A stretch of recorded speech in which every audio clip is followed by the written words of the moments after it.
చీర కొంగును మెడక చుట్టి మహిళను దారుణంగా హత్య చేసి బంగారంతో పారిపోయిన ఘటన వినుకొండలో జరిగింది. సావిత్రి ఒంటరిగా ఉన్న సమయంలో గుర్తు తెలియని దుండగులు ఇంట్లోకి ప్రవేశించారు. మహిళను చంపి ఒంటి మీద ఉన్న నగలు తీసుకుని ఇంటికి తాళం వేసి పరారయ్యారు. విషయం తెలుసుకున్న పోలీసులు ఘటనా స్థలికి చేరుకుని వివరాలు సేకరించారు. డాగ్ స్క్వాడ్ ను రంగంలోకి దింపారు.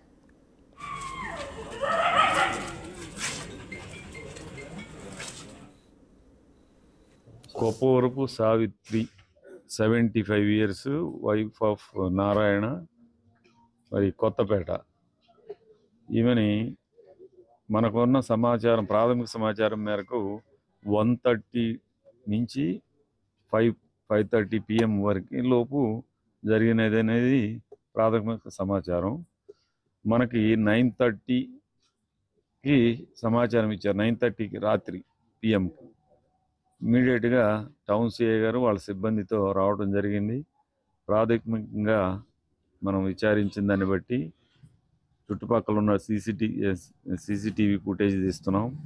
అదేవిధంగా టవర్ డంప్ తీస్తున్నాం.